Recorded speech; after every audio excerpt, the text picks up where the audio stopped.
안녕하세요, 직겜방입니다. 오늘 같이 볼 트레일러는 더 미디엄이라는 게임입니다. 올해 들어 처음으로 나오는 제가 기대하는 작품인데요. 앞으로 출시될 게임들 많은데 지난주에 히트맨 3가 출시됐지만 제가 좀 그런 잠입 액션을 좋아하지 않아가지고 넘겼고, 이제 다음 주 1월 29일 날 2021년 1월 29일 날 출시가 예정인 더 미디엄이라는 게임입니다. 이 게임에 대해서 관련된 트레일러는 굉장히 많아요. 굉장히 많은데 제가 이번에 준비한 같이 볼 트레일러는 실제 배우들이 트레일러를 이제 만든 거예요. 그러니까 배우들이 인게임에서 나오는 그 캐릭터들을 연기하면서 트레일러를 아마 만드는 것 같은데, 사실 요즘에 이런 트레일러가 많진 않은데 그래서 좀 재밌어가지고, 재밌다? 재미는 아닌데 이제 좀 특이해가지고 이 트레일러를 한번 준비해봤습니다. 이 트레일러를 보시고 이 게임에 대해서 기대하는 점 3개, 걱정하는 점 3개, 그렇게 한번 이야기해보도록 하겠습니다.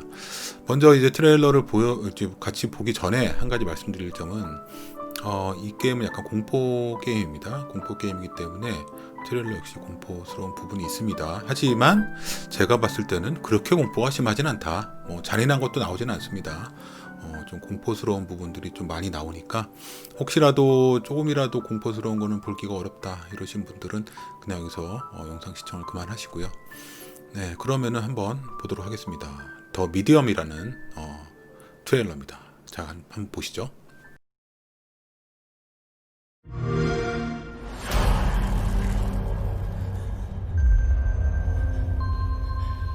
네, 저렇게 배우가 나오죠. 배우가. 네, 블루버 팀이라는 회사에서 만들었습니다. 팀이라는 것까지 회사 이름입니다.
뭐야?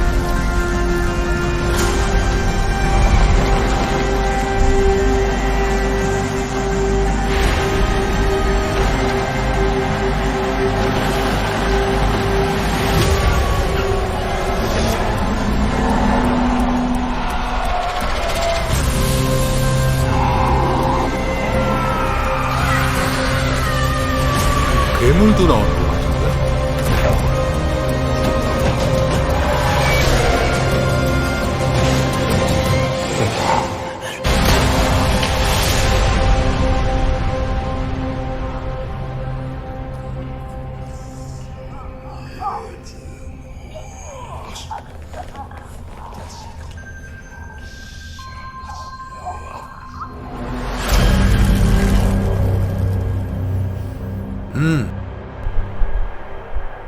강렬하네요. 예. 1월 28일, 저희 나라로 보면은 1월 29일 출시가 되고요. 네, 그 같이 트레일러를 보고 왔습니다. 어떻게 보셨는지요? 공포스러운 거는 글쎄요, 뭐 이걸 공포스럽다고 해야 되나? 그냥 뭐 괴물 나오고 뭐 깜짝깜짝 놀래고 여자가 비명 지르고 뭐 이런 정도인데, 물론 모르죠. 뭐 어떤 분들은 이 영상을 보고 공포스러움을 느낄 수도 있다고 봅니다. 이 더 미디엄이라는 게임에서 간단하게 말씀드리면은, 폴란드에 있는 블루버 팀이라는 작은 인디 게임에서 합니다. 작은은 아닐 수 있는데 뭐 제가 사이즈 그 규모는 잘 모르니까, 하여튼 그런 회사인데, 폴란드 회사는 저는 뭐 아는 회사가 몇 개 없어요. 그래도 뭐 유명한 사이버펑크 2077을 만든 저기 어디죠?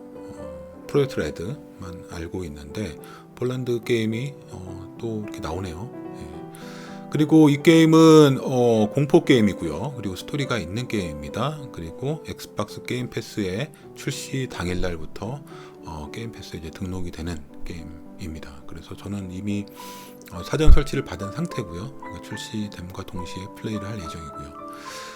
블루버팀이라는 이 회사에 대해서 간단하게 설명을 드리면 그 레이어스 오브 피어라는 굉장히 유명한 공포 게임을 만든 회사입니다. 그 이후에 옵저버라는 게임, 뭐 레이어스 오브 피어 2도 만들었고 옵저버라는 게임도 만들었고, 그리고 최근에 가장 최근 작품이 블레어 위치라는 게임도 만들었죠. 저도 블레어 위치를 한번 해봤는데 엔딩까지는 보진 못했습니다. 근데 뭐 역시나 공포스럽습니다. 공포 게임을 잘 만드는 회사인 것 같아요. 네, 일단 간단하게 이렇게 게임에 대해서 말씀드렸고요. 이 게임에 대해서 지금 현 시점에서 기대하는 점 3개, 걱정하는 점 3개, 각각 어떤 것들이 있는지 한번 말씀드려보겠습니다. 자, 시작합니다.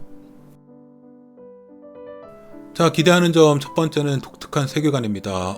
블루버팀에서 만드는 그 공포 게임들의 특징이 세계관이 굉장히 독특해요. 그 첫 번째 나왔던 레이어스 오브 피어 같은 경우는 그 초상화를 이제 소재로 한 공포 게임이었고, 2 같은 경우는 저는 2를 뭐 앞에 부분 살짝 해봤지만 2 같은 경우는 영화인가 드라마인가 뭐 그런 데서 나오는 거를 이제 모티브로 해서 나오는 공포 게임을 기억하고요. 옵저버 같은 경우는 죽은 사람의 어떤 신체의 일부를 가지고 죽은 사람이 겪었던 과거를 살짝 이렇게 스캔할 수 있는 뭐 그런 능력을 가진 그런 걸로 기억을 합니다. 좀 플레이한 지 좀 옛날이어가지고.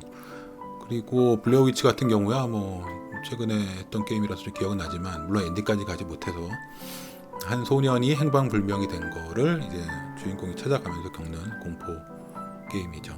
그래서 이번에 더 미디엄이라는 거는 미디엄이 사실 중간 뭐 이런 거잖아요. 그래서 사실 그 사전적인 의미로는 중간이라는 뜻이지만 영매라는 뜻으로도 쓰인다고 합니다. 그러니까 영매라는 게 그런 거잖아요. 이게 현실 세계와 또 사후 세계 그 중간에 어떤 이제 영혼을 이어주는 사람. 그러니까 말 그대로 미디엄이죠. 그러니까 죽은 공간과 사는 공간 사이에서 연결을 해주는 그런 사람. 그래서 주인공 여기 나오는 이 여자가 주인공인 것 같고요. 이 여자가 영매인 것 같아요. 그래서 아까 인트로랜다. 아까 트레일러 참 보시면 아시겠지만 한 소녀가 총에 맞아 죽죠. 예, 총에 맞아 죽는데 그 소녀를 이제 우리나라로 본다면 염이죠. 관내에 넣고 이제 하면서 이 여자가 영매이기 때문에 그 소녀가 죽기 전에 어떤 일이 있었는지를 이 주인공이 직접 그 세계에 가서 그거 어떻게 보면 그 소녀가 기억하는 그 세계에 가서 이 소녀가 왜 이렇게 죽었는지 또 뭐 이런 미스터리를 푸는 형식의 게임이 아닐까 그렇게 생각이 듭니다. 세계관 자체가 독특하죠. 영매를 다루고 있다. 예, 독특합니다. 그리고 과거의 게임들도 마찬가지로 세계관 자체가 독특했고, 다만 조금 이제 기존의 게임들처럼 어떤 뭐 탐정 같은 느낌의 옵저버가 특히 그랬고, 그러니까 어떤 문제를 왜 도대체 이렇게 됐을까를 찾아가는 형식, 이런 형식은 계속 반복적인 것 같아서 좀 그렇긴 한데, 그래도 뭐 사실 뭐 블레어 위치 2나 옵저버 2를 내는 게 아니라 어떤 새로운 타이틀로 새로운 시도를 한다는 거 굉장히 좀 높게 삽니다. 그래서 이 영매를 소재로 한 게임 그 자체가 굉장히 독특하기 때문에 저는 첫 번째 기대하는 부분, 과연 영매가 어떻게 이 게임에서 잘 표현이 되고 그것이 얼마나 재미로 느껴질지 굉장히 기대가 되는 상황입니다. 자, 두 번째 기대하는 요소는 이 블루버팀이라는 능력이에요. 얘네들이 가지고 있는 그 공포를 만들어낸 능력. 제가 봤을 때는 블루버팀의 어떤 결과물, 게임들을 보면은 인간이, 그러니까 플레이어들이 어떤 순간에 공포를 느끼고 또 어떤 순간에 어느 정도의 공포를 느끼게 해줘야 되는지, 그러니까 쉽게 얘기해서 공포의 어떤 강약을 잘 조절할 수 있고 그거를 극적으로 표현할 수가 있다. 그러니까 공포 게임을 잘 만든다라는 얘기예요. 쉽게 얘기해서. 그러니까 대부분의 공포 게임이 그런 거죠. 갑툭튀가 많고, 갑툭튀가 아니면은 어떤 뭐 괜히 음산하게 하고, 물론 공포 게임이 다 그렇지만 어떤 천천히 공포가 심화되는 게 아니라 어떨 때는 되게 공포스러웠다가 되게 중요한 부분인데 공포를 주려고 노력한 것 같긴 한데 이때 더 공포스러워야 되지 않나 하지만 공포의 크기가 상대적으로 처음에 느꼈던 과거에 이전에 느꼈던 공포의 크기보다 작아가지고 좀 극적인 부분을 느끼지 못하는 케이스가 간혹 발생합니다. 제가 그런 게임 같은 경우가 또 뭐 이거 게임 깐다고 또 뭐라고 할 수 있겠지만 레이언트 이블 같은 경우가 그랬고요. 레이언트 이블 7 같은 경우가 개인적으로 좀 그랬었어요. 공포를 되게 공포스러웠던 게임이긴 합니다. 그 게임도 뭐 공포를 못 만든다는 게 아니라 공포를 여기선 요 정도 느끼게 하고 여기선 이 정도 느끼게 하고 이런 것들을 그 스토리에 맞게끔 잘 구성할 수 있다. 저는 블루버 팀의 그런 능력은 굉장히 높게 삽니다. 더 미디엄이라는 게임도 마찬가지로 그 공포를 잘 이렇게 조절을 해가지고 어떤 가장 중요한 순간, 어떻게 보면 기승전결로 본다면 굉장히 중요한 결정적인 장면에서 공포의 극대화를 더 만들어가지고 어떤 게임의 어떤 몰입과 그리고 게임의 완성도를 좀 더 높일 수 있지 않을까라는 부분을 기대하고 있습니다. 세 번째 기대하는 부분은 바로 BGM입니다. 공포 게임에서 BGM과 사운드 이펙트는 빼놓을 수가 없는 부분이죠. 근데 최근에 공개된 뉴스를 보니까 더 미디엄의 음악 작업을 야마오카 아키라라는 사일런트 힐의 BGM을 담당했던 음악가라고 해야 되나? 하여튼 그 야마오카 아키라라는 사람이 담당을 한다고 합니다. 기대 안 할 수가 없죠. 예전에 제가 너무 기억이 안 나서 좀 그런데 사일런트 힐은 제가 굉장히 공포스럽게 했던 게임이에요. 젊은 시절 때 공포스럽게 게임을 했던 거라서 기억이 생생한데 물론 그 BGM이 기억나진 않아요. 어떤 뭐 사운드가 기억나진 않아요. 다만 제가 기억나는 어떤 게임들에서 특히 공포 게임들 같은 경우에 BGM이 적절하지 않았다면 머리에 이렇게 각인되지 않았겠죠. 근데 사일런트 힐은 제가 생각할 때 굉장히 훌륭한 공포 게임이었다. 라고 지금 간단하게 옛날의 기억을 되짚어보면 그렇게 생각하고 있는데 그렇게 본다면은 당시의 BGM을 제가 기억하지 못하고 아직 들어보진 않았지만 굉장히 좀 좋지 않을까 이런 생각을 하고 있습니다. 그리고 그것이 뉴스거리가 될 정도라면은 분명히 이번 더 미디엄에서도 BGM은 꽤 훌륭할 거라고 저는 기대를 하고 있습니다. 첫 번째 가장 큰 단점은 가장 최근에 공개된 뉴스로 보면은 이거는 한글이 지원되지 않습니다. 그 과거에 블루버 팀이 만들었던 게임들을 보면은 스토리가 어느 정도 이해가 돼야 그 어떤 상황에 대한 설명이 좀 되고 납득이 되고 개연성도 있고 그리고 어떤 상황에서는 공포를 조금 더 심화할 수 있는 그런 요소가 될 수 있었어요. 스토리가요. 이 게임도 분명히 스토리가 있을 겁니다. 아까도 보였지만 젊은이란다. 그 포마 아이가 왜 죽었는지, 왜 총에 맞아 죽었는지를 이 영매가 찾아가는 스토리인데 그냥 장면과 어떤 그 사운드 이펙트로 그 스토리를 만들어낸다? 그걸 불가하죠. 분명히 뭔가 대사들이 있을 겁니다. 근데 그 그러니까 한글화되지 않은 상황에서 어느 정도 그 부분을 이해할 수 있을지 사실 그러니까 밑에 자막을 봐야 되잖아요. 물론 이제 듣기로만도 가능하신 분들도 있겠지만 자막을 봐야 되는데 자막을 보다 보면은 다른 부분의 어떤 화면이나 이런 부분들을 놓치게 되니까 그래서 그 안한글 여부가 얼마나 이 공포 게임을 즐기는데 걸림돌이 될지 이게 좀 굉장히 좀 큰 걱정거리입니다. 자, 두 번째 걱정거리입니다. 짧은 플레이 타임입니다. 제 기억으로는 레이어스 오브 피어 같은 경우는 뭐 4-5시간이면 엔딩을 보는 수준이었고 옵저버 같은 경우도 한 5-6시간? 뭐 제 기억은 그래요. 뭐 정확한 뭐 그런 건 모르겠지만 근데 플레이 타임이 너무 짧은 거는 뭐 좋은 요소가 아니죠. 그 충분한 양의 컨텐츠를 우리가 기대하고 있는 양의 컨텐츠 그리고 게임 개발사가 만든 컨텐츠의 차이가 있다라는 거. 그리고 또 반대로 차이가 난다. 그러니까 플레이타임이 굉장히 길다. 그러면 유저의 선택에 의해서 충분히 즐겼다 싶으면 중간에 좀 멈춰도 되는 부분이지만, 우리 일반적으로 유저가 느끼는 유저가 원하는 어떤 그 컨텐츠의 양과 실제 그 개발사가 제공하는 컨텐츠의 양이 크게 차이가 나면은 좀 짜증 날 수밖에 없죠. 근데 이 게임도 제 생각에는 플레이타임이 굉장히 짧을 것 같아요. 제 느낌에는 뭐 한 4-5시간? 빠르면은 4-5시간, 좀 걸린다 그러면은 6, 7시간 정도 그렇게 되지 않을까 생각이 되는데, 그래서 플레이 타임이 그거보다 더 짧게 뭐 4-5시간으로 끝난다든지 이렇게 된다면은 조금 실망할 것 같습니다. 그래도 뭐 재밌으면 됐죠. 아무튼 플레이 타임이 제 두 번째 걱정거리입니다. 자, 세 번째 걱정거리입니다. 이거는 정말 기우일 수 있어요. 제가 최근에 그 더 미디엄이라는 이 게임에 대해서 좀 이것저것 이제 플레이를 하기 위해서 준비를 해보는 과정에 이 개발사가 이제 공개한 사양표가 있습니다. 각각 어느 해상도의 어느 프레임에 원활하게 즐기기 위해서는 어느 정도의 하드웨어가 필요하다라는 걸 이제 공개한 게 있는데, 의외로 높습니다.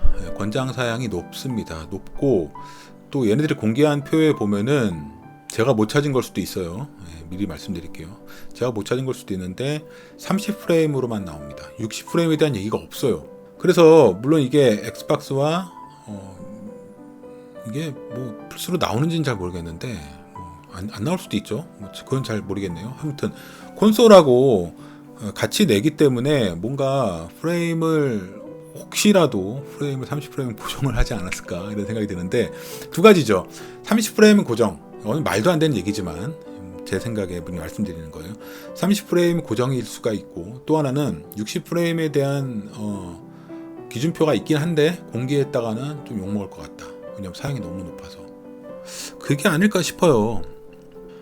굉장히 고사양의 하드웨어를 요구합니다. 이게 60프레임이 아니고 30프레임입니다. 30프레임. 그러니까 RT1일 때도 이렇게 굉장히 높게 필요하고요. 그래서 이게 정말, 이게 도대체 어떤 스타일의 게임이길래 이렇게 고사양이 필요한 건지. 물론 아까 그 트레일러를 봤지만 뭐 이펙트가 되게 상당할 것 같긴 해요. 상당할 것 같긴 한데, 그렇다 해도 이렇게 고사양이 필요한가? 저는 좀 그게 좀 의아합니다. 저는 이렇게 고사양일 게임이라고 생각하지도 못했고, 근데 사양표를 보고서 깜짝 놀랐고, 거기다가 또 더 놀란 거는 60프레임에 대한 얘기가 없어요. 아예 없어요. 그래서 이거를 30프레임 고정으로 즐겨야 되나? 예상하기는 어렵지만, 그렇게 되진 않겠지만, 그게 저는 좀 이해가 안 돼요. 뭐 게임이 출시되면 알겠죠. 정말 30프레임 고정인지. 이게 사양이 굉장히 좀 개인적으로는 걱정거리입니다. 네, 제 기대셋 걱정셋 말씀드렸고요. 이 게임 개인적으로는 기대하고 있는 게임입니다. 공포 게임을 좋아해서가 아니라 저는 잡다한 게임을 다 좋아하기 때문에, 다만 이제 또 새로운 시도를 하는 게임들을 더 좋아하는 성향이기 때문에, 영매를 주제로 하는 게임 같은 경우는 저 개인적으로는 한번 해보고 싶은 어떤 호기심이 충분히 자극이 된 상황이라 이 게임을 즐겨볼 예정이고요. 그리고 또 엑스박스 게임 패스 구독하신 분들은 손해볼 거 없죠. 무료로 할 수 있습니다. 무료는 아니지만 구독료는 이미 지불하셨으니까 무료는 아니지만 그냥 가볍게 즐겨볼 수 있는 게임이 아닐까 그렇게 생각이 됩니다. 1월 29일 출시니까 출시 시기도 좋죠. 금요일입니다. 우리나라 시각으로 금요일. 그리고 특히나 이제 공포 게임을 좋아하시는 분들 같은 경우는 2021년에 처음으로 나오는 공포 게임입니다. 제 기억으로는 그렇고요. 그렇기 때문에 한번 이 게임을 즐기면서 한번 공포감을 한번 느껴보시는 게 어떨까 생각이 되고요. 그리고 그 전작인 레이어스 오브 피어 같은 경우는 굉장히 큰 성공을 거둔 게임이기 때문에 레이어스 오브 피어도 한번 해보시기 바랍니다. 그 게임이 맞다면 이 게임도 굉장히 재밌을 거라고 전 기대하고 있습니다. 네, 그러면은 여기까지 더 미디엄에 대한 기대셋, 걱정셋 말씀드렸고요. 혹시 이 게임에 대해서 기대하는 부분 또는 걱정스러운 부분이 있다면은 한번 댓글로 남겨주시기 바랍니다. 같이 얘기해봤으면 하네요. 네. 그럼 여기서 마치겠습니다. 더 미디엄이라는 트레일러였고요. 다음에 또 새로운 트레일러를 가지고 기대셋, 걱정셋 찾아뵙도록 하겠습니다. 감사합니다. 제겜방이었습니다.